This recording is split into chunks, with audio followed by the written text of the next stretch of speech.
You are not forgotten. You are not invisible. You are chosen. Isaiah 49:16. Some people walk into a room and never say a word, but demons start trembling. The air shifts, the atmosphere bows, and no one can explain it, but everything knows it. That's what it means to be chosen. You're not loud, but your spirit speaks. You're not forceful, but your presence breaks patterns. You don't beg for attention, but heaven has placed a fire in you that commands the room without a sound. And this fire, this unspoken weight you carry, it came at a price, because before you ever knew you were chosen, you were betrayed for it. If this is already piercing your heart, comment, I get it. You gave quietly, you loved fully, you waited with grace, you carried the pain of others like it was your own, and in return, you were misunderstood, dismissed, used, silenced. People took your stillness as weakness, your calm as cowardice, your compassion as convenience. They never saw the war you were fighting beneath your skin because you fought it with dignity. But today, heaven says, your silence was strength. Your presence was prophecy. Say it now. What they ignored, heaven recorded. They didn't know you were the pillar, the one holding the room together, the one interceding in secret, the one speaking peace without a voice. But they broke you anyway, and you stayed. You gave them one more chance. You chose patience over pride, mercy over rage, not because you were naive, but because you were divinely restrained, because you knew something deeper. If I react in flesh, I cancel what God's doing in the spirit. Drop a heart if you've ever loved someone who only learned your value after you left. But when the betrayal kept coming, when the disrespect became repetition, when your soul screamed and no one heard you, you did not explode. You did not curse them. You did not break character. You simply walked away. Not with bitterness, but with finality. Not in anger, but in prophetic silence. And suddenly, everything started to fall apart. Say it aloud. My absence was a revelation. They didn't know how much you held together, how much your spirit protected, how your quiet was their covering, until you walked away. Now the tension is back. The peace is gone. The laughter is hollow. And God says, they didn't just lose you. They lost my order through you. You were not just present. You were assigned. Comment, God positioned me, if you feel this confirming your role. And that betrayal, that ripping away of your honor, that silent exile from those you carried, it wasn't punishment, it was promotion. Heaven had to expose who couldn't go with you. Heaven had to teach you that love is sacred, but so is your energy. You are not a resource to be drained. You are not a crutch for spiritual cowards.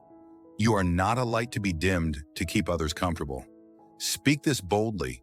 I forgive them, but I'm done bleeding for those who won't heal.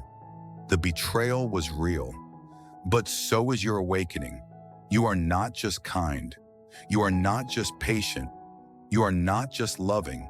You are a fire breather wrapped in grace, a breaker of cycles, a protector of purity, a guardian of divine truth. And this was just the beginning. Drop a dove if you've been wounded, but you're still carrying the call. Before I formed you in the womb, I knew you. Before you were born, I set you apart. Jeremiah 1:5. You didn't chase this. You didn't ask for it. You were just trying to love people, heal quietly, and carry peace wherever you went. But the truth is, you've been burning since birth. The fire didn't come later. It was always there. Beneath your softness was a sword. Beneath your kindness was a commission. And that commission came from heaven itself. If this word is reading your soul, comment, I was born marked. You weren't just different, you were destined. And every room you entered could feel it, even when you couldn't name it. People didn't dislike you for what you did. They distanced themselves from what your presence exposed. Because when the chosen walk in, what's fake begins to flinch. You don't need a title. You don't need a stage. You don't need applause. You just need to stand there, and spirits start shifting. Say this with fire. My presence is prophetic. You thought you were shy. You thought you were sensitive. You thought you were just observant. But what you really were was spiritually aware. You were seeing things others ignored, feeling weight in places they laughed, discerning motives no one else picked up on. You weren't overwhelmed. You were awakened. And even when you tried to suppress it, even when you dimmed your light to keep the peace, even when you told yourself, maybe I'm just overthinking, heaven was whispering, no, you're not overthinking. You're under-recognized. Drop it in the comments if you've always seen too much and couldn't explain why. They didn't know you were built in silence, forged in intercession, shaped by sorrow, strengthened by rejection. You weren't raised. You were refined. And that soft-spoken soul of yours, it carries the roar of a prophet. You don't need to convince anyone. Your life will be the proof. Your legacy will be the megaphone. God isn't calling you to compete. He's calling you to carry something holy. Declare it out loud. God called me before they counted me out. The call was on your name before anyone ever clapped for you, before your gifts had language, before your emotions made sense, before your prayers had words. And now God says, the call is active. The fire is live. The time is now. Comment, I accept the call if something deep inside is saying yes. But before you walk in that calling, you need to know this. The moment heaven marked you, hell moved against you. Before your gifts developed, your opposition was already strategizing. Why? Because the enemy doesn't attack where there's no threat. And you, beloved, are a threat to darkness itself. For we wrestle not against flesh and blood, but against principalities. Ephesians 6:12. Before you spoke your first word, before you ever lifted your hands in worship, your name was already known in the spirit realm. And when heaven whispered chosen, hell responded, target. There was a meeting, an invisible assembly, not in the natural, but in the shadows, a dark council. Demonic forces took notice, and not because of what you had done, but because of what you were destined to carry. Type, they knew before I did if you've always felt attacked for no reason. The enemy didn't wait for you to become powerful. He moved before you even knew you had power. That rejection in childhood, that betrayal from those you trusted, that unexplainable opposition in places you should have been celebrated, those weren't accidents. They were assignments, because the enemy's strategy was simple. Make them doubt their worth early, confuse their identity while it's still forming, turn their strength into a struggle, turn their discernment into overthinking, exhaust their love before they ever find the right people to give it to. Say this with fire. What was meant to break me built me. The council didn't just want you wounded, it wanted you burned out, cold, number silent, because a chosen one who stops feeling, stops hearing, a chosen one who stops trusting, stops loving, and that's what hell feared most, that you keep trusting, keep loving, keep showing up in power even after the wounds. And now look at you. You're still here, still burning, still marked, still called. Drop A if you fought invisible battles your whole life, but refused to fall. They tried to twist your compassion into weakness. They tried to turn your silence into shame. They tried to bury your voice under betrayal. But what they didn't know was that the darkness was making room for your roar, that your sensitivity was your weapon, that your pain was prophecy in disguise. And while they laughed behind closed doors, heaven was getting ready to use every scar as evidence. Speak it aloud. I'm the one hell couldn't kill, because the council may have met, but the throne still rules. And no demon, no curse, no system, no trauma can cancel what God has sealed. They formed a weapon, but it didn't prosper. They sent an army, but it only trained your discernment. They launched an ambush, but it turned into your awakening. Comment: I've survived the dark council, if this part of the word is breaking something open in you. But now that you know what was launched against you, you must face the next test. Because even when the council formed, even when the attacks hit, God stayed silent. Not because he abandoned you, but because he was about to teach you how to war in the quiet. Though he slay me, yet will I trust him. Maybe 13:15. You cried, you fasted, you poured out your soul, and the sky stayed still. You begged God to say something, but nothing came. The one who promised to never leave you suddenly felt like a ghost in your wilderness. Type "I waited anyway" if you've ever prayed and felt only silence. This wasn't like before. This wasn't a bad week or a dry day. This was the silence that breaks your bones, where heaven shuts its mouth and your soul screams into an empty sky. You asked, did I sin? Did I miss it? God, are you still there? And the answer didn't come, not because he was gone, but because he was watching your roots dig deeper. Say this slowly. The silence wasn't punishment, it was preparation. God wasn't ignoring you.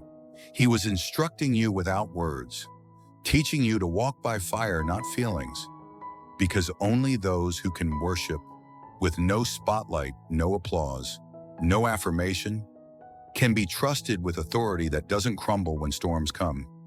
You wanted a miracle. He was building your mantle. You wanted deliverance. He was teaching you to become the deliverer. Drop a moon if you've ever wept and wondered if heaven had forgotten your name. And while you sat in that silence, the enemy whispered, see, you're alone. He left you. You're not chosen after all. But the enemy always underestimates one thing. You may have felt abandoned, but your spirit never stopped listening. You still got up. You still worshiped. You still whispered, I trust you, even when everything around you said, walk away. And that is faith that terrifies hell. Speak this over your own soul. I stayed when God was silent, and I still believe. You weren't being punished. You were being sealed. Because before God releases a voice with fire, he takes them through a place with no echo. If he would have answered you too soon, you would have depended on the answer, not the anointing. But now the silence has ended. Now the test is over. Now heaven is moving again, and the law of return is about to be activated. Comment, it's my season of return if you feel heaven shifting again over your life. You gave everything. You survived silence. And now, everything stolen must come back. I will restore to you the years that the locusts have eaten. Joel 2:25. You stayed faithful. You stayed surrendered. You didn't walk away when it was quiet, when it was dry, when it looked like God had walked off the battlefield. And now, heaven is moving in full force. Because everything the enemy thought he buried, God has scheduled for resurrection. Type I receive it if your spirit knows the time has come. There is a law in the spirit, a principle that cannot be overruled. It is the law of return. If they stole from you, it must be repaid. If they mocked your silence, I will honor your voice. If you wept in secret, I will crown you in public, says the Lord. This is not karma. This is covenant. Heaven doesn't pay you back in the currency of this world. It pays in weight, witness, and wonder. Say this aloud. Heaven owes me nothing, but still repays everything. You lost years, he's restoring time. You lost peace, he's giving rest that cannot be shaken. You lost relationships? He's sending alignment, not just companionship. You were overlooked, misunderstood, dishonored. He's placing a mantle on you that will be impossible to ignore. The stage isn't your reward. The stage is your evidence. Drop A in the comments if you feel the decree of return over your life right now. The silence was your courtroom. The betrayal was your witness. The loyalty was your seed. And now the verdict has been released. Restoration, acceleration, revelation. Honor not for your ego, but because the world needs the voice of those who survive silently, and you're one of them. Declare it boldly. What I lost in pain, I now carry in power. Don't expect it to look like how it left. It's coming back stronger. It's coming back purer. It's coming back with oil. You didn't just survive the silence. You stewarded it. And now heaven says, bring them forth. Cloak them in glory. Seal them in honor. Comment, it's coming back multiplied if you're ready to receive what eyes have not seen. But restoration isn't the end. It's the evidence. Because the next move of God in your life, it's not about getting back what you lost. It's about publicly establishing what hell tried to keep hidden. No weapon formed against you shall prosper, and every tongue that rises against you in judgment you shall condemn. Isaiah 54:17. There is a courtroom in heaven, not built by human hands, but framed in eternity, governed by righteousness and ruled by the Ancient of Days. And in that courtroom, your case has come up for review. Not because you petitioned, but because your obedience summoned it. Drop a heaven rules in my favor if you've ever been falsely accused, misunderstood, or dismissed. The accuser has spoken. He came with evidence. Twisted stories, old wounds, generational curses, and accusations stitched in shame. He pointed to your failures. He whispered your past. He mocked your waiting. But heaven said, let the scroll be unsealed. Let the record be read. Let the blood be counted. And the blood spoke louder. Louder than what was done to you. Louder than what you didn't do. Louder than the silence, the betrayal, the collapse. And heaven's gavel dropped. Say it out loud like thunder. Overruled. Every tongue that spoke against you, overruled. Every lie spoken in the dark, overruled. Every label attached to your name, overruled, because heaven doesn't see what man sees. Heaven sees what was endured, what was carried, what was sown in secret. And the verdict, not guilty, not forgotten, not forsaken, fully chosen, fully commissioned, fully cleared. Comment verdict, victory. If you've been on trial your whole life, but now sense God's final word, this is not the time for shame. This is a time for vindication. God is not just restoring you quietly. He is establishing you publicly. And the same voices that discredited you, they will now have to watch what God does next. Because when heaven rules, hell must back down. The courtroom is clear, and the sentence has been passed. Crown them, clothe them, send them, declare it now.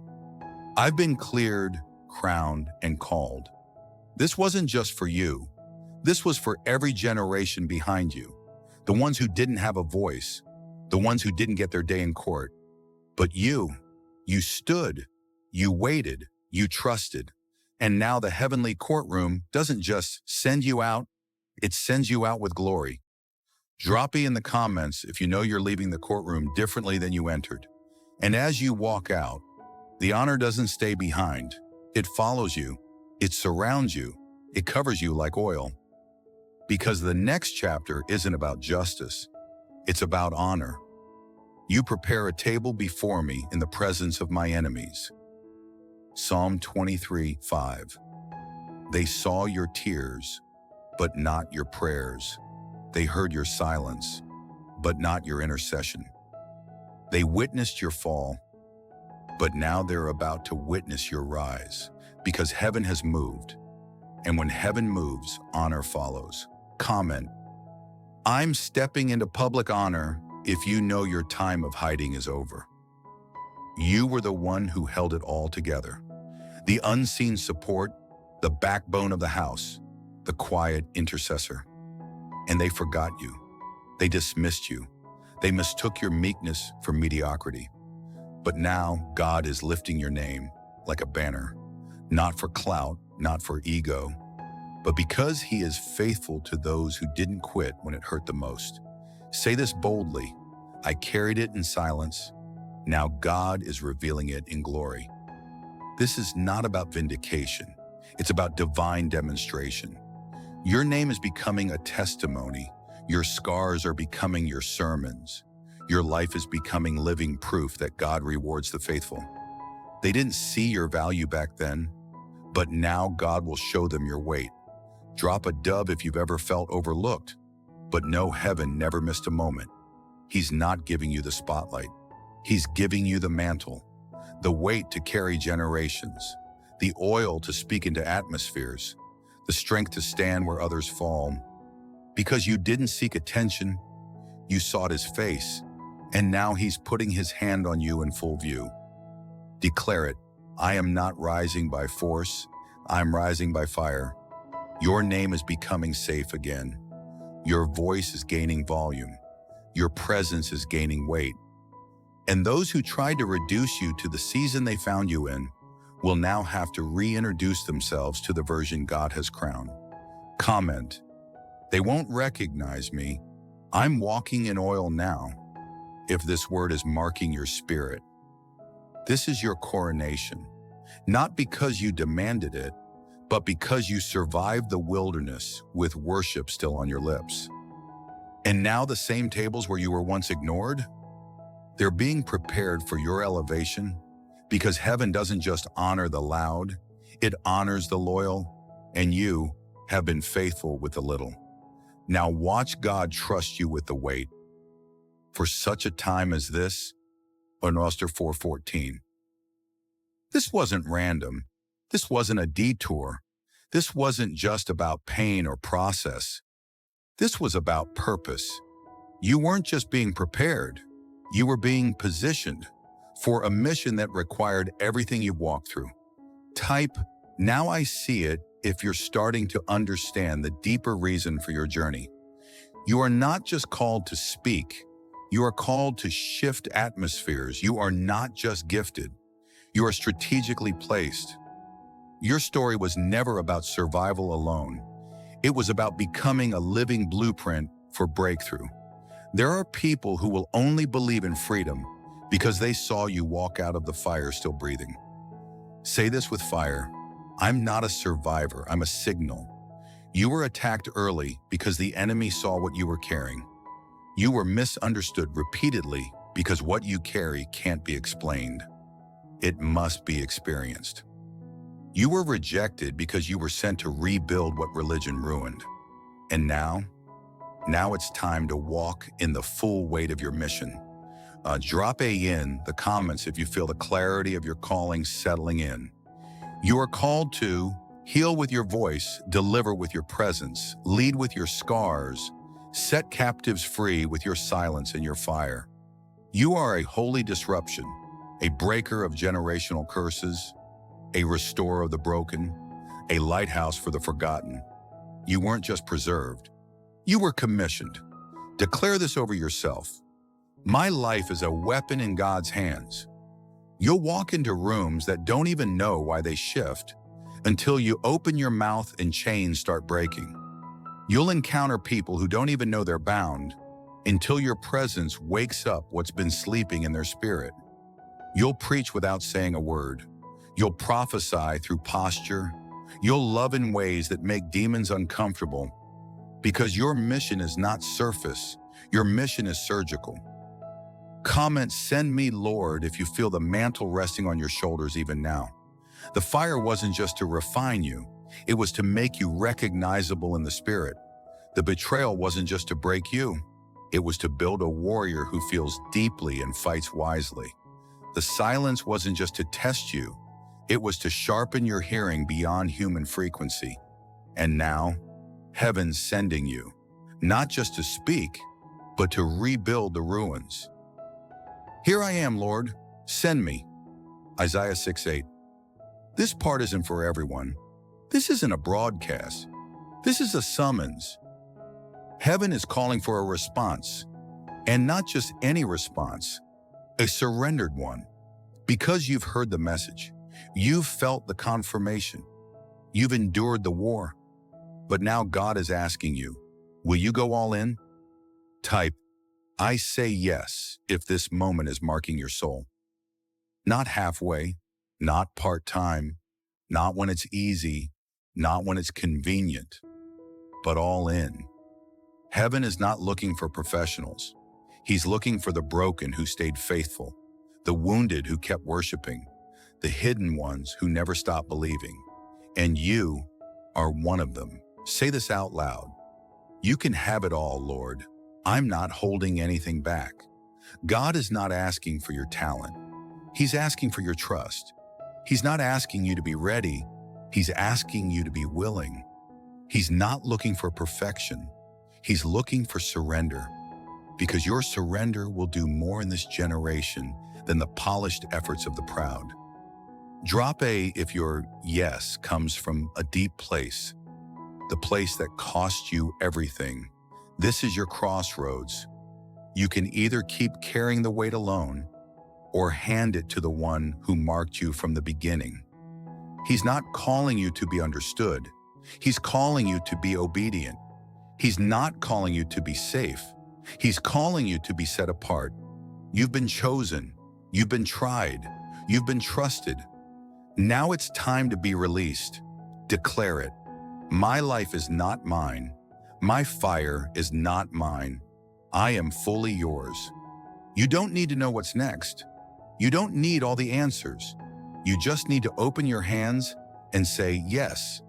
Because when God finds a heart that's truly surrendered, He pours out fire that cannot be quenched, and that fire is about to fall. But His word was in my heart like a fire shut up in my bones. Jeremiah 29. This is your upper room. This is your mountain. This is the moment where the fire doesn't just fall, it stays. You've walked through betrayal. You've survived the silence. You've heard the call. You've accepted the mission. But now, God is asking for the last thing still in your hands. You. Type, set me on fire if your soul is ready to be fully His. Not your platform, not your influence, not your prayers. You. He wants your whole heart, your whole mind, your whole surrender. Because only when the vessel is empty can He fill it with glory. This is not emotion. This is not hype. This is your divine combustion. Speak it now. I give you my name, my gift, my scars, all of it. There is a fire rising in you, not one that flickers, not one that depends on applause, not one that fades when life gets hard. This is the fire of the fully surrendered. This is the fire that doesn't just cleanse, it commissions. God is igniting the very places the enemy tried to drown. Your tears, now oil. Your scars, now sermons. Your silence, now thunder. Drop A in the comments if this word is sealing something eternal in you. The time for lukewarm is over. The time for waiting is over. The time for wondering is over. Now is the time to burn. Burn for truth. Burn for purity. Burn for deliverance. Burn for the ones who never thought they could rise again. Because you were never meant to blend in. You were meant to ignite everything around you. Declare it with authority. I am fire. I am surrendered. I am sent. Now rise, not as the wounded, not as the misunderstood, not as the almost gave up, but as the sealed, the surrendered, and the set apart. Heaven has spoken, hell has lost, and your fire has only just begun. Comment, I'm all in, if you're burning now. Share this with someone carrying silent fire. Subscribe and stay close. The next word might be your confirmation. Let this word be your line in the sand. Let it heal you. Let it brand you. Let it send you. You are not just called. You are chosen, and now you are on fire. Amen.